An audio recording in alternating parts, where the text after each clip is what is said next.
O que é pecado contra o Espírito Santo?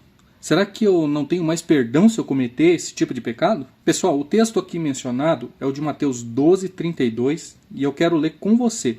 E lá diz assim, ó: se alguém proferir alguma palavra contra o Filho do Homem, ser-lhe-á isso perdoado. Mas se alguém falar contra o Espírito Santo, não lhe será isso perdoado, nem neste mundo, nem no porvir. Nossa, é um pecado mortal então, né?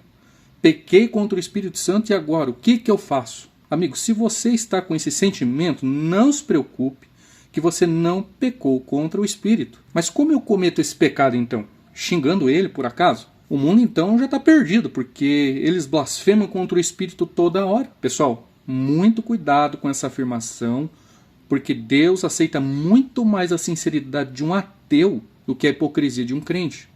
Mesmo um coração com rebelião, se ele se arrepender, ainda tem volta. O coração hipócrita que é pior. Por isso, lá no livro do Apocalipse diz que Deus prefere antes o coração de um frio. Eu quero propor duas ilustrações para você entender melhor. Meu pai, quando ele era novo, ele tinha um costume de levar comida para o meu avô, que trabalhava lá no milharal, né? E aí, eles tinham um certo código para se acharem no milharal, porque quem já foi do sítio, quem já viu um milharal, já entrou nele, sabe como é fácil se perder lá, né?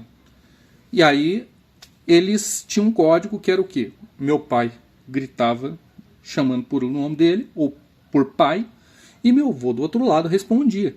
Tipo, pai, ele falava aqui, e conforme iam chegando mais próximo, a voz ia ficando mais forte, até que ele se encontrava. E para voltar, a mesma coisa. Para ir pelo caminho por onde ele voltou, meu avô ia gritando e meu pai ia falando, né? Pai, aqui, e assim por diante. E quanto mais eles ficavam longe, menos meu pai ouvia a voz dele, certo? Até que chegava um ponto em que a voz dele já nem se conseguia ouvir mais. E o segundo exemplo, o calo nas mãos. Eu acredito que quem trabalhou em construção civil, trabalhou em trabalho pesado, trabalhando com enxada, trabalhando com qualquer outro tipo de serviço, no começo doeu bastante isso aqui. Muito. Mas com o passar do tempo, o que aconteceu? Começou a criar uma casca por cima, não é? Chamado o quê? Calo. Você percebeu as duas situações? O Espírito Santo apela no nosso coração como uma voz no milharal. Quanto mais eu rejeito os apelos dele, mais a voz fica distante. Ao passo que vai chegar uma hora em que a voz vai ficar tão distante que eu já nem consigo mais ouvir. Você formou uma casca tão forte ao redor do coração que os apelos do Espírito já não faz mais efeito. Ou seja, ele bate e você nem sente mais. Igual um calo nas mãos, como eu falei. O Espírito Santo é o Consolador. É ele que me convence do pecado.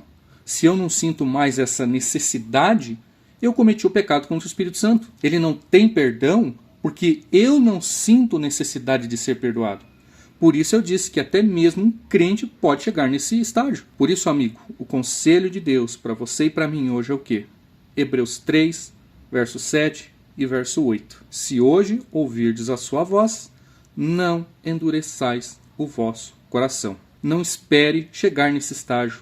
Aceite os apelos do Espírito no seu coração. E lembre sempre do nosso texto de Isaías 55, verso 6.